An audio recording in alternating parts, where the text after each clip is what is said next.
Hi, everybody. Welcome to Rachel's Reviews. And today it's very exciting. We're starting a little series where we are going to be talking about the best of animation, the best ever.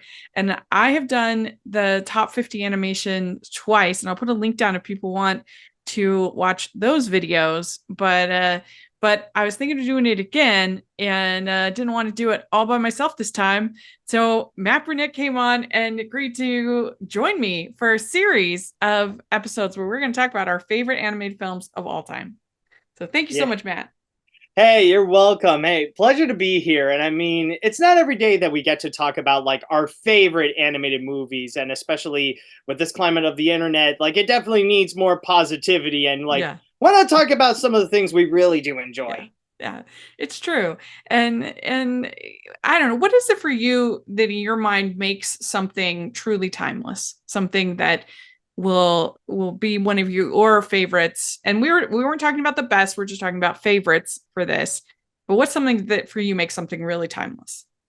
I think it's something that can be very impactful, where the movie would have some kind of goal set in mind and would be able to go and accomplish that beautifully and artistically as well, Hmm. using the medium of animation and proving how it could be such a monumental storytelling medium, not just bringing art to life where you could see something like a painting, a drawing, or anything like that, and then you just see it become alive, but also to include many other filmmaking components in order to make it a lot more meaningful, to have a very engaging story that can have something to tell, like with a very strong commentary that gives you a little bit of a lesson to like carry you by and to add to your wisdom in life, or memorable characters that you can emotionally connect to where you don't feel alone and that you can have someone to go and admire to. In case you don't have any in real life, you can look into the stories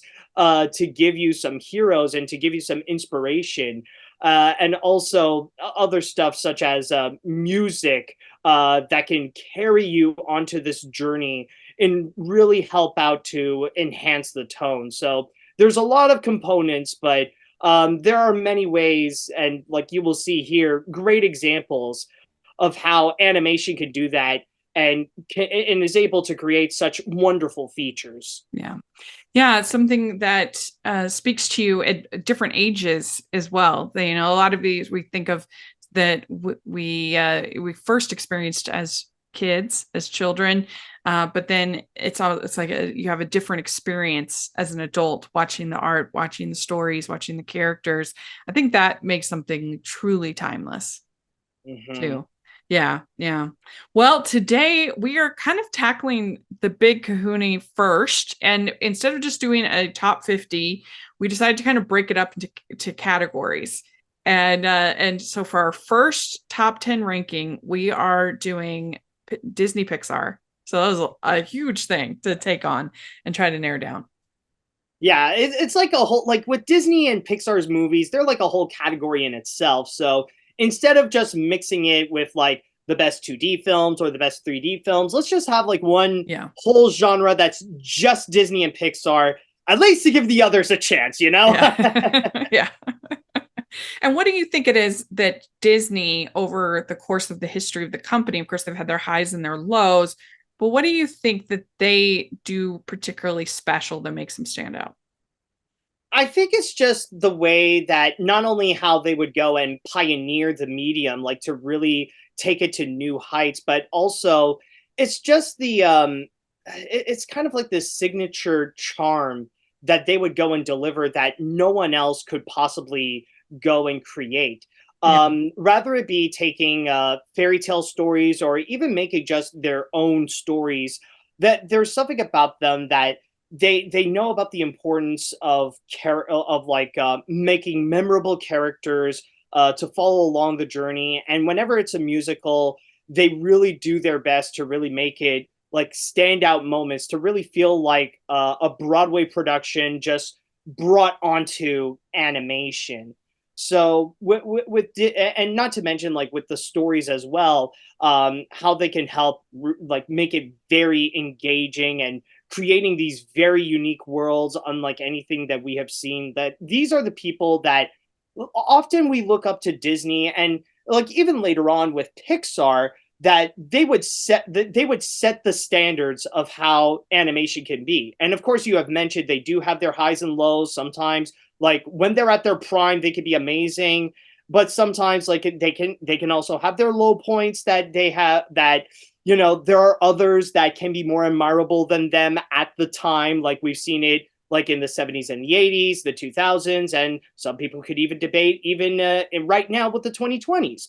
But still, like when Disney is at their best, they are among the best in animation. Yeah.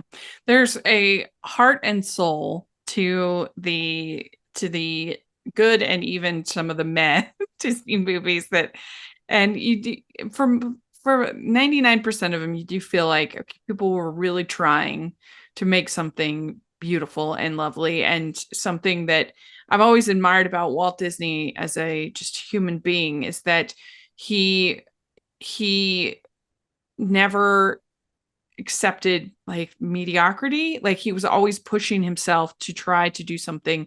Like it would have been so easy after Snow White to just make like a bunch of princess movies, but to make something like Pinocchio next and then Fantasia and he refused to do sequels. He refused and he was always kind of looking for the next project, you know, whether it was Disneyland or Epcot or you know whatever it might be, and I really admire that about him, and I think that spirit has carried through to the company, and hopefully it's something that they can find again because I do think they're in a very weak spot right now, but they always find a way of digging out of it. So let's hope for the best. But uh, let's dive in. We're not going to do any honorable mentions because we're going to do a part of the series is we're going to have an episode that's kind of grab bag Yeah. that includes the ones that in our top 50s that didn't make it into the various top 10 categories. So we will be talking about our honorable mentions in that episode. Yeah, it's like a whole section where it's just honorable mentions where we couldn't fit it on this list, so we'll Yeah. just put it in there. Yeah. Well, what do you have at number 10? Well, at my number 10, well, honestly, I don't necessarily have anything in order. Like for me, these are just the 10 amongst my favorites. I don't Mm. necessarily rank them because like I love them each individually, but I would say why don't we go and start things off with Wall-E, which it currently stands as like one of the greatest romance animated features of all time, Yeah. and it is one of the very rare animated features out there that is mostly silent. Now, I'm not going to say that it is one that is completely silent in the levels of either the Shaun the Sheep movie or Robot Dreams, Mm. but like it's mainly with the protagonists that you see such the use of such minimalism, but you see how the emotions are just very, very strong. And even though there's like so much going on, especially with the world building of how it is set in a very distant future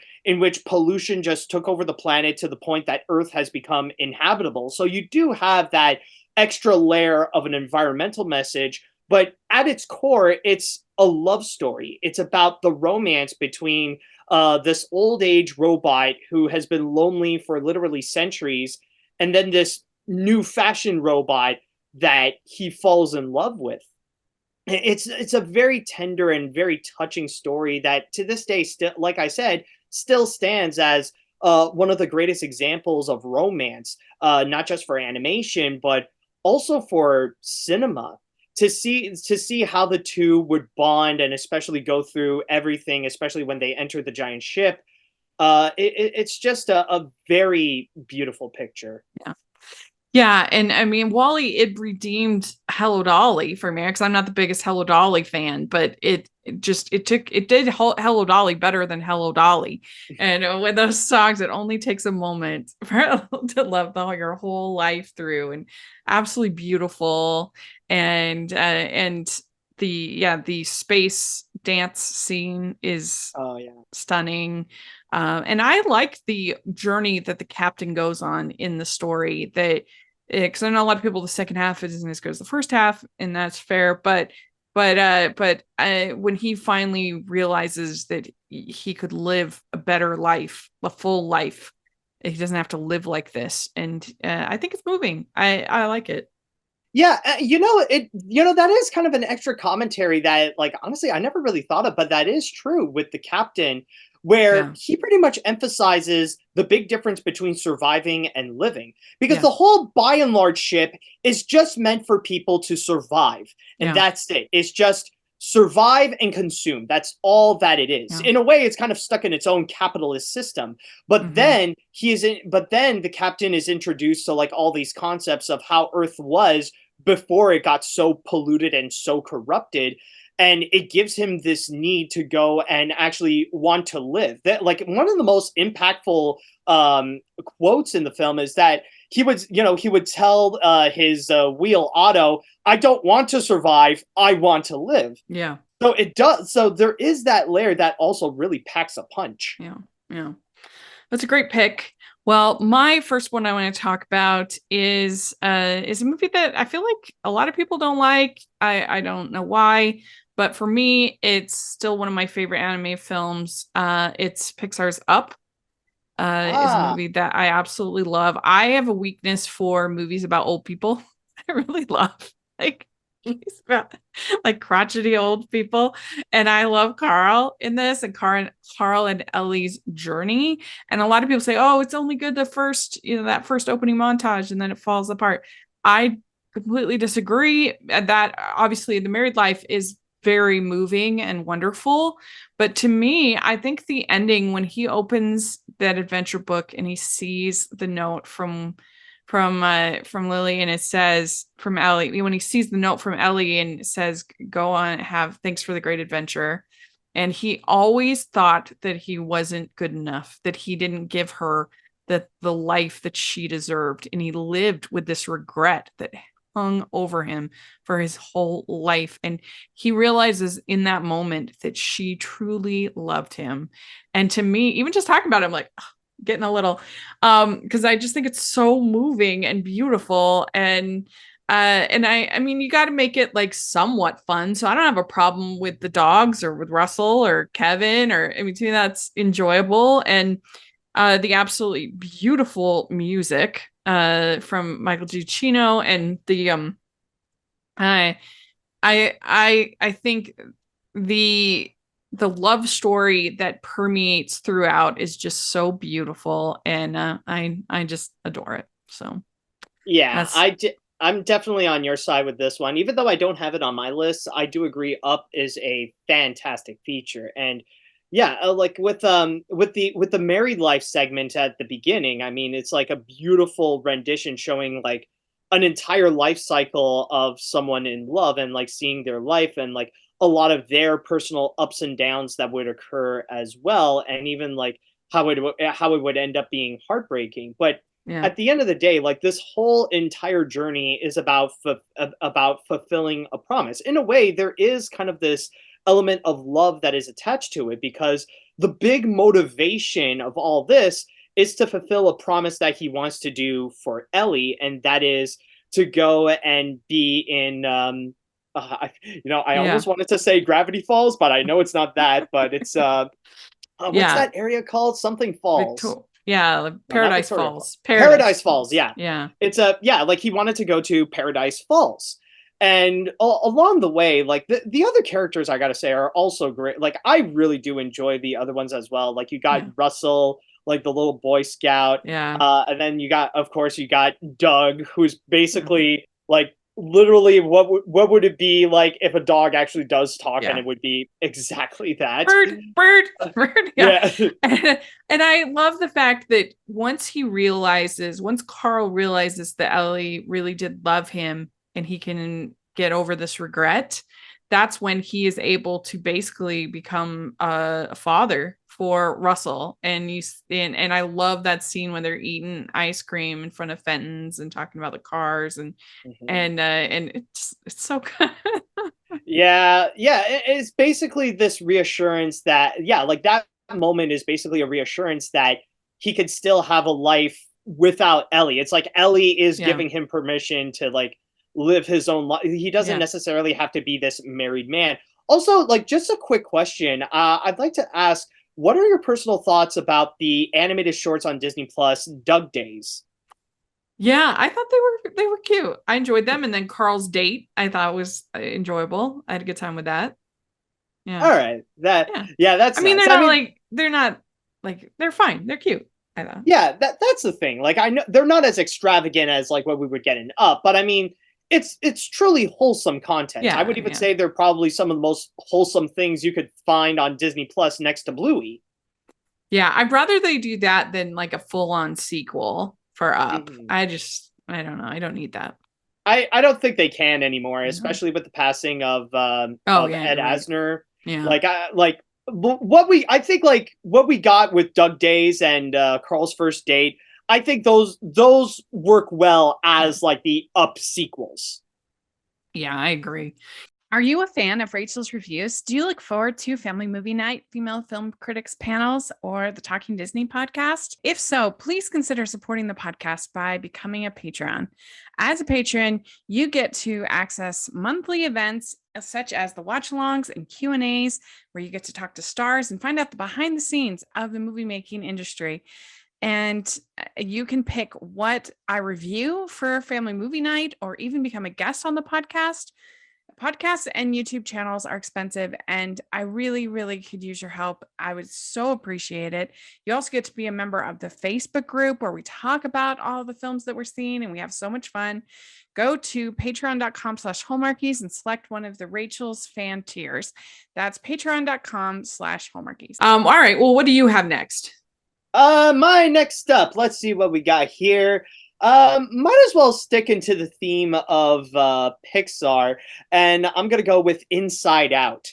Inside Out, I would say that it's not only one of the best Pixar films out there, I would say it's one of the best animated features in the 2010 decade. Such a beautiful animated feature. Not to mention, with the animation itself, I love how it plays with its style. I would say before it became so mainstream with Spider-Verse, I feel like with Inside Out, it's one of the best animated films that really does play with CG style, where you have like on one side the usual realism with the life of characters like oh crap, what's with Riley?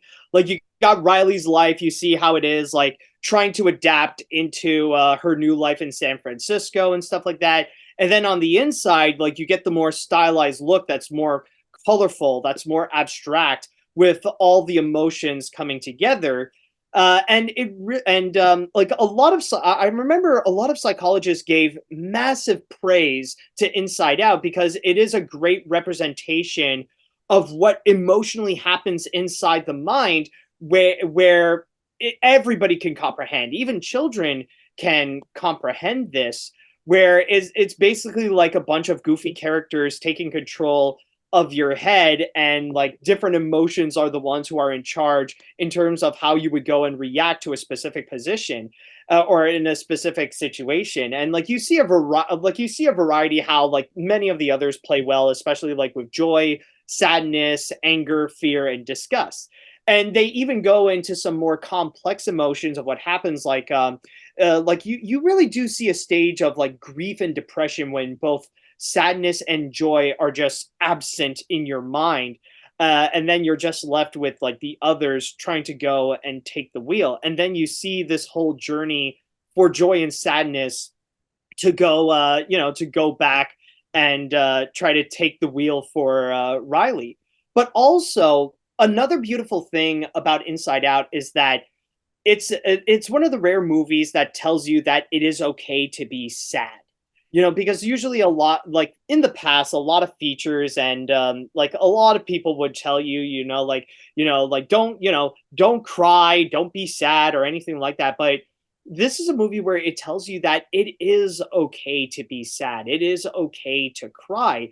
It's like all your emotions, including sadness, are essential to have.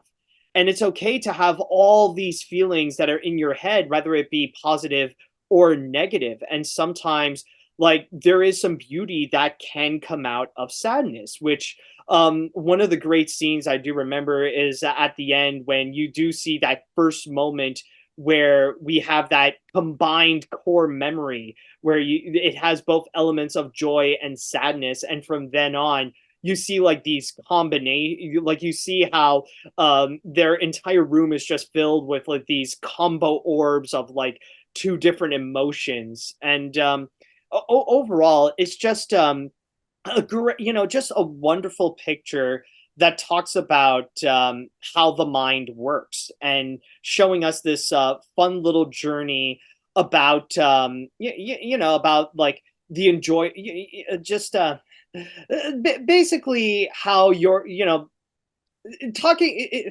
I know I'm kind of stuttering, I do apologize, but it's just fantastic to see how they would go and approach these different emotions in a way that not only people can comprehend but tackle on complex emotions, like we've already talked about, like the positivity of sadness and even the toxicity of joy.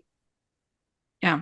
And this is also on my list. I have it. And there's so many things. Like it's amazing. All of those things that you said are absolutely true and I agree with. But you didn't even mention Bing Bong. Like that's how Oh rich this movie is. That yes. like it is so gut wrenching when she has to say goodbye to when they say goodbye to Bing Bong. And I think that the amazing thing that it does is it really has two lead protagonists, because you've got Joy's journey of thinking that basically happiness is fun.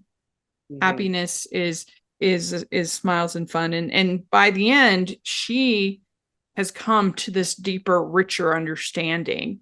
And what a great thing, like you said, to teach children and adults, all of us, that it is important to be sad, that happiness comes from true happiness that actually matters, that's not just fun, that true happiness often is accompanied and made rich and rewarding because of the tough times that we go in life. And I agree that then you have the second protagonist being Riley, and Riley's journey, that she goes from being this blank person, like she's not feeling sadness or happiness, just nothing, because they're both gone, right? And so she can't feel anything after she gives that speech in class, and she starts to cry, and then after that there's just nothing. And that's like the scariest place to be in at all. It's just, I remember there was a time in my life where I was really, really unhappy. And I remember I felt like I had a black cloud over my life and there was nothing I could do to make it go away. I would experience like momentary pleasures, but I felt like I had lost the capability of feeling joy. I really did. And for this period, and I remember I was talking to my mom, and I remember saying, like, you've been through some really tough stuff. Why is this particularly difficult? And I just remember like saying, like, I always felt like I could see the end, when you're going through a trial, right? But this was just like a continual nothingness, and it was very difficult time in my life. And I feel like Riley's journey captures that so well. And when she comes home and she says, I miss home, and is like emotionally honest with her parents for the first time, it's Mhm. so moving. And it's also like a really funny movie. I mean, when he says, congratulations, San Francisco, you ruined pizza. First the Hawaiians, now yeah, you. yeah, no, you. Yeah, the acting is wonderful as well. Word. Like every single person here did a fantastic Yeah. job. Yeah. And the islands of personality there, and like even stuff like the room of abstract thought, where they Oh turn into I yes. mean, there's just so much in this brilliant movie. The score, I love the score. I often, like, that's a good, if you're wanting to like meditate, put on Inside Out score. It's really good. Yeah, I feel, the funny thing is that now that I do think about it, like the score does feel like it's like it has like a bit of therapy in mind. Like Yeah.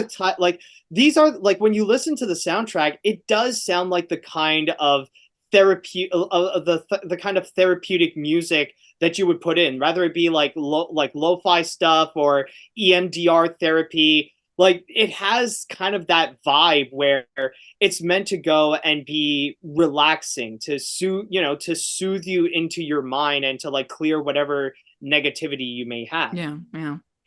It's a great pick. Well, my next pick is one of the finest films that Disney Animation has ever made, and one of the most successful. It's The Lion King. I have as Ah, my next pick. What a great story! What great music, characters. I just absolutely love when Rafiki hits um, Simba over the head and says, "Here's that hurts. The past can hurt, but what do we learn from it?" And when he's like, "Yeah, I'm gonna take away your stick," but then when he's like, "You promised you would always be there, but you're not," and he learns to forgive his dad, and that journey is just so moving. And if you've ever, well, thankfully I haven't lost anybody's like in my immediate family, but I've experienced loss in my life, and you, that sense of abandonment and anger and those feelings that Simba's feeling, I think is so beautiful. And the journey that he goes on, the incredible animation, the like the wildebeest scene is mhm. unbelievable. The I, and yeah, I mean, Scar's such a great villain. Be prepared, probably my favorite villain song. He's such a psychopath.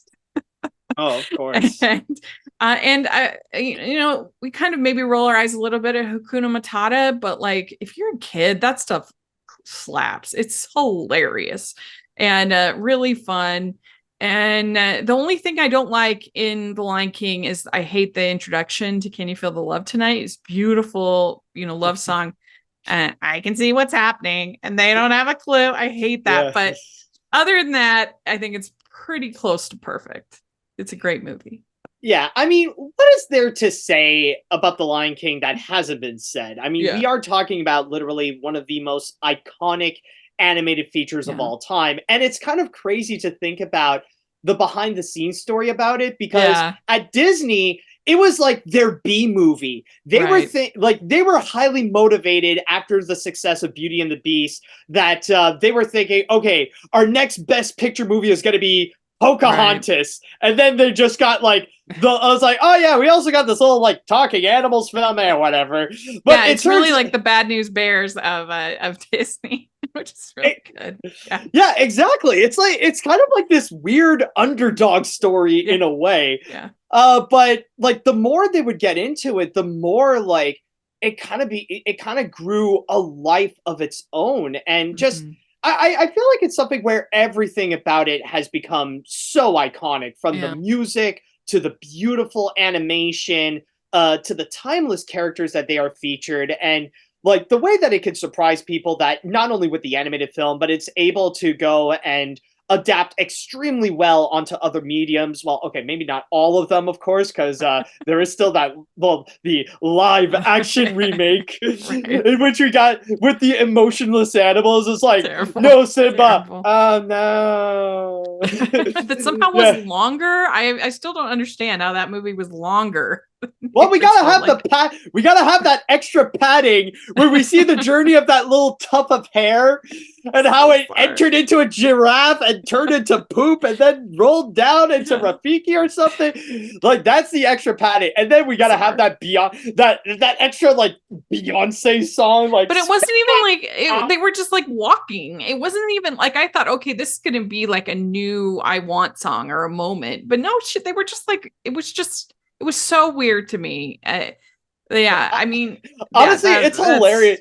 It's honestly a hilarious mess. during the musical. It's honestly hilarious during the musical moments because how the animate, like, because they have to make the characters so emotionless. It's like the big moments, like during "I Just Can't Wait to Be King" or "Akuna Matata." It's literally just them walking. It's just Yeah, like that's yeah. it. But anyways, going back into the good Lion King, the Yes. animated Lion King.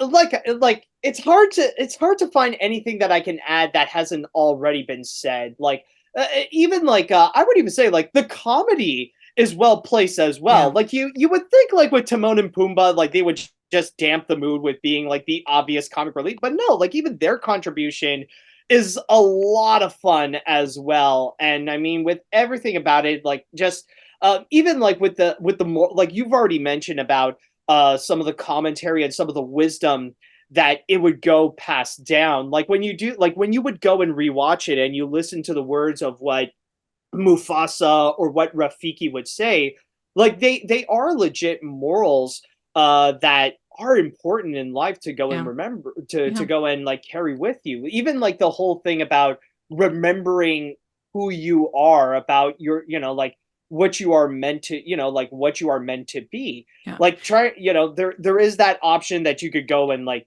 technically be a coward and just run away and try to hide forever, or you could take on those important responsibilities to go and do the right thing for not just yourself, Yeah. but for the people around you. Yeah, is it enough just to live, which is what Timon and Pumbaa have kind of decided, or do you try to actually like contribute and live your destiny, as they Yeah, say? it's It's basically, yeah, it's kind of like that whole thing with what it's like going back with the message of Wally. It's the difference yeah, between surviving and living. Do you, right, or in this case with the Lion King, do you just want to survive and just relax and like, contribute to nothing in like what's around you, yeah, or do you want to live and actually make an impact where people will remember you in a positive manner? yeah, yeah. All right. Well, what do you have next?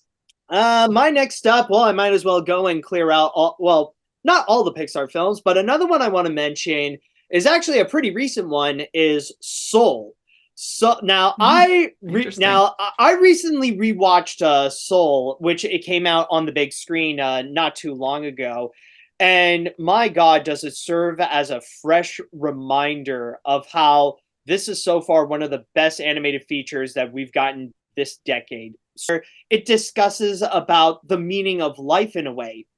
But unlike other movies that they would do so in a way that feels pretty melancholy, it feels pretty gloomy and stuff like that. This one looks at it in a way that, in a way that actually makes it more meaningful.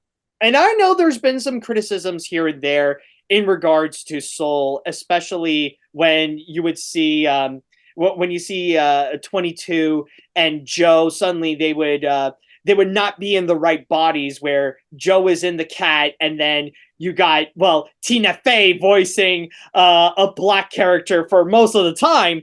But the way that they handled it, at least for me, and I know like it's weird coming from a white guy, so like you could take this with a grain of salt. I feel like it does work well with the narrative, where it's basically 22 first learning about what it means to live, and even though like it would emphasize about talking about having a purpose in life, about like choosing, oh, what kind of career that you want to do, but it also talks about how it could be just enough to just live, like just want, just be happy about living, about just existing, about enjoying life around you. That could be a reason to just live, to be happy with your life, and that could be something that just living is enough of a reason to actually have your existence out there. And I find it so beautiful with the way that it just handles the whole subject about having a purpose in life, and how just living can be a legit, can be enough of a reason. And there is one quote in there that, like, honestly is very impactful. Like, it's something that it requires a lot of thinking to truly understand, but but it actually does make sense when you get it. Where it was near the end, and you see Joe, like, finally he had his dream come true. He's part of the big group with one of the jazz legends, and like he would have a chat with the jazz legend, talking about like, okay, well, I've made it, but what is there more to life now? And she would go and talk about the story about a little fish wanting to go into the ocean. But like, even though another fish would tell them like, well, what's wrong with this? You know, like the lake is great. No, I don't want this. I don't want the, you know, I don't want this. I want the ocean. This is just water. You know, basically talking about how, you know, the need of wanting more in life, and to have that more in life is just appreciate life itself, enjoy life of what is around you. And I would say for me, the most impactful scene, because this is something that I'll admit, even I personally went through recently, is when Joe goes into the mine. Joe, well, not into the mine, but goes into 22, and she was like in a dark spot where she feels like her purpose, like she feels worthless, she feels meaningless, and that she's just surrounded by this dark cloud of this like negativity that surrounds her, and like all these quotes of people telling her of how she's worthless, how she's just a pain, that, you know, like, you know, how like life is better without her. But then Joe would come in and show her like the important, like how it is okay to just want to live life. And honestly, that's just a scene that I remember watching that on the big screen. Like, I've already seen it before, like on Disney Plus and stuff, but seeing that on the big screen and see that emphasized, it's like it felt like a true life changer moment. It felt like a scene where like it kind of connects, where it felt like I was in that dark spot once. And like that's kind of like, it shows you the importance of like what it means to live in a way. I know like it's kind of a repetitive theme that we've been talking about so far in this, but this one I feel like really shows it the most, where like the, you know, being, you know, to be happy means to be happy with just living. So I Mm-hmm. think that's one of the best things about Soul, and why I feel like it's one of the best Pixar movies out there. It's just, it show like in a way it's one of the best movies that presents the meaning of life in a way that is enjoyable, that it is fun, and that it shows you how living life can actually be a good thing. And not to mention like a lot of great comedic moments, especially with 22, played by Tina Fey. Like, I absolutely love the scenes where you see like you know, just 22 having like these historical figures as mentors, and honestly with each one it's just hilarious, especially the, I think my favorite would be the Lincoln one. Like, okay, it's like, so are you happy with the being with the penny? Yes, it is a great honor. Well, just let you know, Andrew Jackson is in the 22, is in the $20 bill. Jackson. Such a great moment. So yeah, wonderful picture. Yeah. I think that Soul is just okay for me, but I think you sold it very well. So you did a great job. I am one of Thank those you. people that do feel like him becoming a cat really is a bit of a mistake on the part of the filmmakers, not only just because why does every black character have to become an animal at one point in Disney, but just because I think it kind of takes this the whole story in this like screwball kind of crazy direction. It becomes this different kind of movie, and I was really enjoying the more existential uh aspects of it in the spirit world, and that is it his time, is it not his time, and I don't know, I feel like it kind of goes off the rails when with the whole cat section, and I just kind of wish it wasn't there, but you sold it really well. So maybe I'll have to give it another watch. I did not see it on its recent because I think it was in the theaters right around Sundance, or I just missed it. But yeah. So my next pick is very different. Although I just want to say, like, just a quick recommendation, like, to go and help you out. Like, instead of watching this as Joe Gardner's movie, try to watch it as 22's movie. That she is the protagonist of this story, and you'll Mm-hmm. see your perspective will definitely change. Yeah, yeah, that's interesting. I will. Today's episode of the podcast is sponsored by W Rated, the podcast where we willingly watch the world's worst rated movies. Join me, Daisy. And me, Claire, as we break down the IMDb Bottom 100, choosing a different film from the list every episode. We take a deep dive into the plot, production, release, and reviews, usually with a special guest, to uncover if these films are truly as bad as everyone says they are. You can find us on Spotify, Apple, Good Pods, and anywhere else you find your podcasts.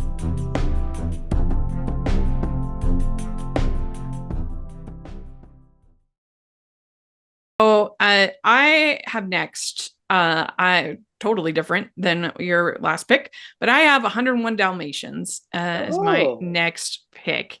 And I think one of the most brilliant things that this movie does is that they use Cruella so judiciously. Like, she is not actually in the movie that much, but she makes like a huge impression when she's in the movie. And but most of the time, Jasper and Horace are with the puppies, and I think that really allows her character to be super memorable. And there's so many great scenes in this movie. One of my favorites is the scene when they're getting onto the moving truck, and Cruella's watching them and looking, and you hear this plop plop plop plop plop plop plop, and she's like, it can't be, no way. And just it's such a good scene. It's so tense. You're just like, oh my gosh.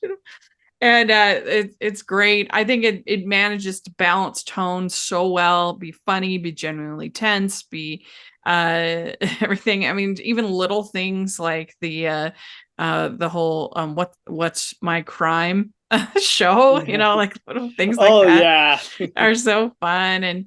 And I love all the characters, and so many great lines like my nose is frozen, my toes are frozen. Yeah, I can't forget about the one that always complains about being hungry. Yeah, and it's got when great. When are we going to eat? I'm hungry. Yeah. I'm hungry. And I love all the supporting characters. Sergeant Tibbs is one of my favorites. He's really, really great.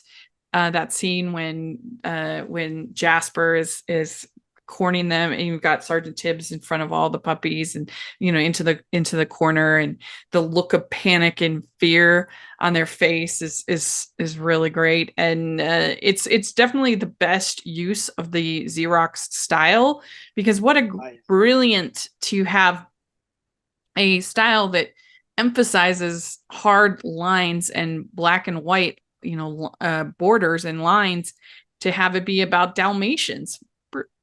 It's like brilliant. And so it's a favorite. Yeah, I will say with the animation, I would say it's one of the most unique other than Fantasia, this is one of the most unique looking animated movies during Walt Disney's days. Yeah. The fact that they they first experimented with the Xerox process, and they did so very well in a way where even the imperfections are actually a benefit to this. Like, even with the sketchiness of the characters, and even with the way that a lot of the backgrounds, they look like they're screen printed, it gives it this contemporary and unique look that actually makes it look fantastic. And not to mention helping out with doing what was considered impossible, with literally animating Dalmatians with literally over 1 million spots that they had to go and create. But yeah, this is definitely other than the animation being beautiful, and I would even say revolutionary, which is kind of a shame that Disney has never taken that same kind of approach with their other films. Like with the movies afterwards, they would I mean, they tried with like Aristocats and things like that, but and it's so interesting because there's also a scene in Aristocats where they're getting the kittens onto a moving truck, and it's so much less tense. It does it so much less effectively. So it's interesting to compare the two. But yeah, what do you have next? Well, for me, I might as well go and complete all my Pixar films. And there's a part of it that will be a little bit controversial, but I'm going with the Toy Story films, and I'm going with just about every single one of them. Toy Story 1, 2, 3, and 4. I'm not going to include Lightyear, though. I do like the movie, but no, definitely not as good as the others. But with the Yeah. Toy Story films, they are like these are revolutionary animated features. These are the movies that have pioneered the technique of computer animation, or how to implement computer animation onto a movie, like how to use that as a storytelling medium. And with each one, like they were absolutely revolutionary like when they were released, rather it be like the first one that uses CG in a way that no one has ever seen before. I mean, it is literally the first ever computer animated feature. Then they got slightly better with the second one. The third movie, they took it to the next level of really updating the look, like to give, like, it's been over a decade since the last Toy Story film, so like giving that polishedness like just makes it look fantastic, along with many of the other toys out there. And even the fourth feature looks beautiful with the way that they like not only giving it another boost to the quality of the animation, but really aiming for that realism that actually worked very well in this. And with each of the Toy Story films, I mean, it technically goes into the age old cliche of like, oh, what happens when people are not around and then suddenly you see these inanimate toys suddenly coming to life. But this one kind of becomes the main example of that and uses that in a way that actually really does look upon an element of childhood that is often overlooked or not often as talked about. And they would go into these elements that happen in just everyday life, but you see it in their perspective. Like with the first movie is about what happens when a kid gets a new favorite toy. How do the other toys would go and react? And then the second film, it looks into how toys are treated act as collector's items, especially with Al just being obsessed with this entire collection of just Woody as like this entire franchise within the universe. And then you have Toy Story 3 that looks into the life of a toy in a daycare and how that can be run, often like can be seen like at one point seen as a paradise, but then suddenly, or like but then can also be seen as like a prison at the same time.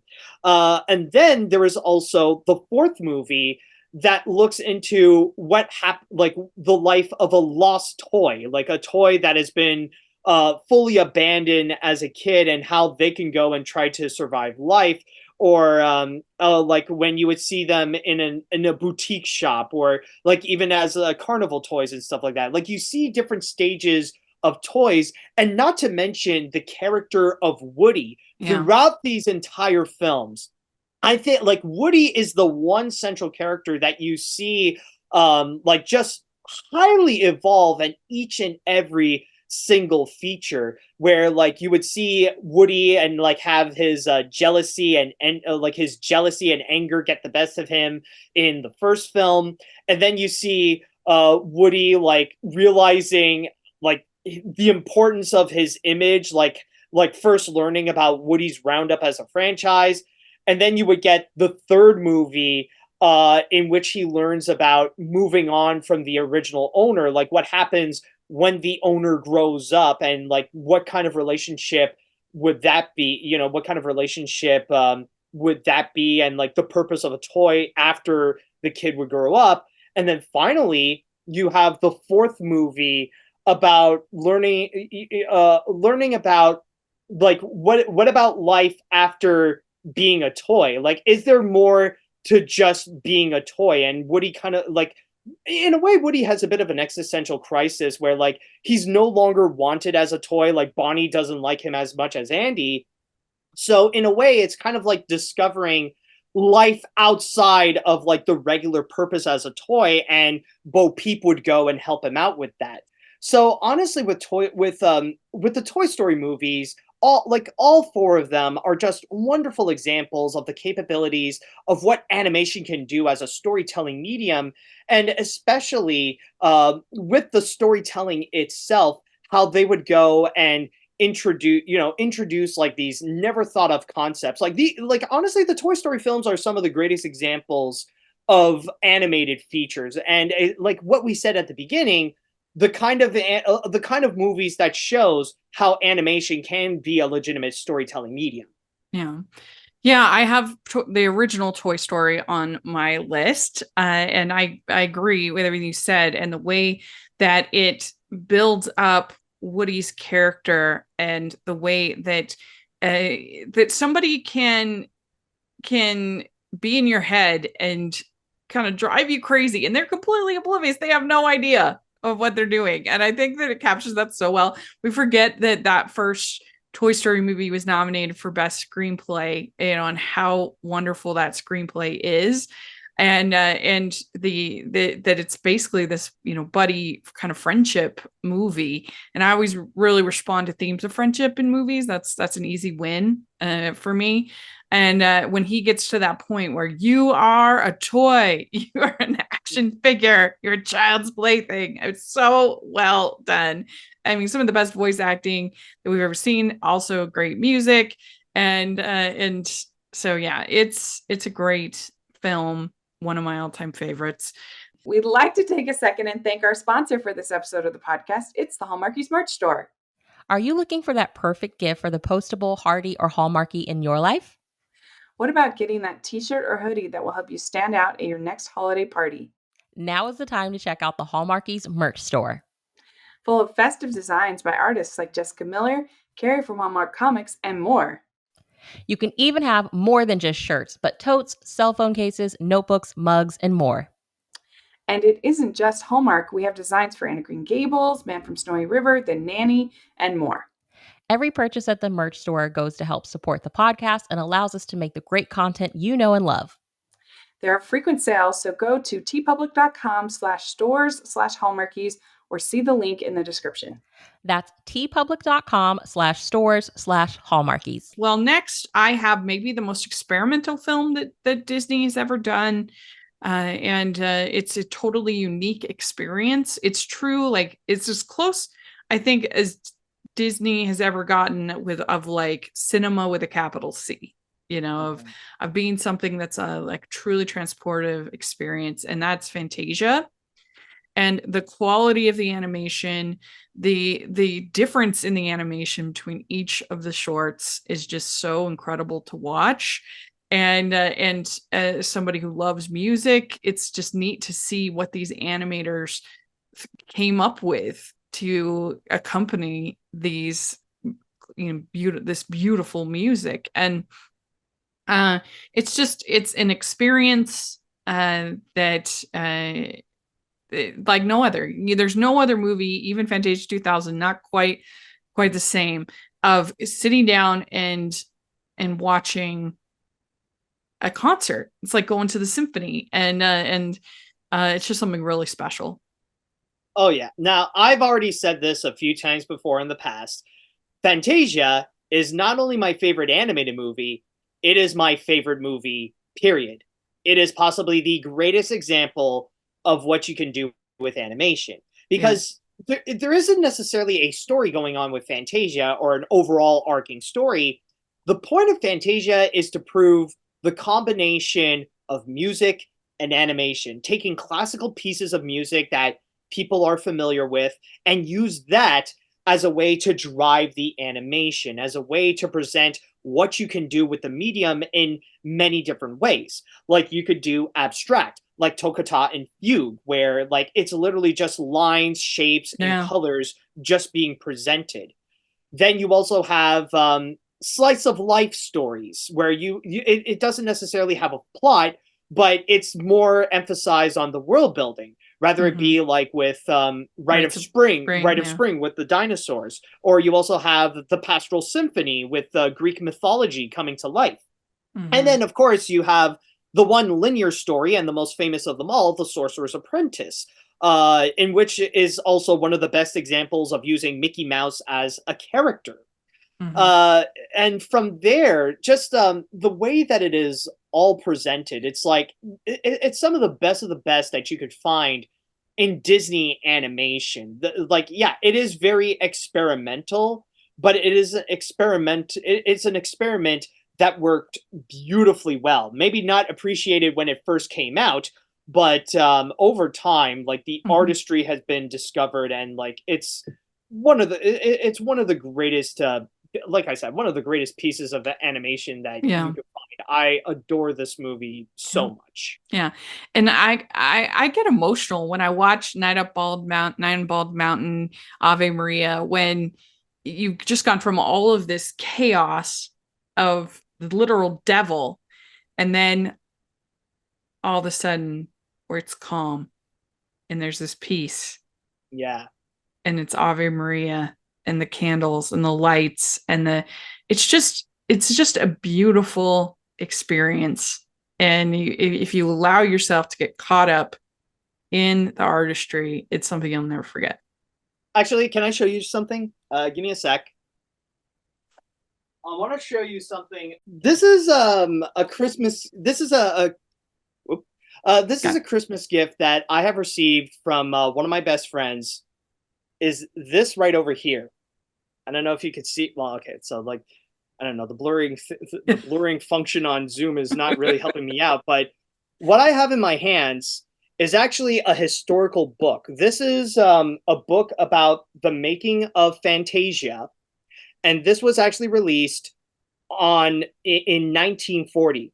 Like, oh this wow. Yes, That's this really actually cool. came out as this actually came out at the same time as the film's initial release, and this is actually the first ever book in history that is made by Disney, and it was aimed for adults.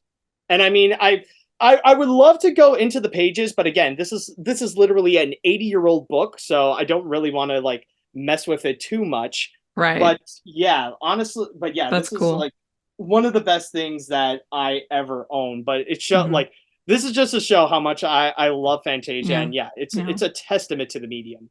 Yeah. We'll put this in two parts. And if you just finished the first part, make sure you check out the second part for our top fives. But if hopefully you enjoyed that, and then this bottom five, and Matt, where can people find you, all that you do, your content? For me, well, you can mainly find me on my YouTube channel, Electro Dragon 505. Also, you could find me on Patreon, on Blue Sky, on Facebook, and on Instagram, either as Animat or Mat Brunet Animat.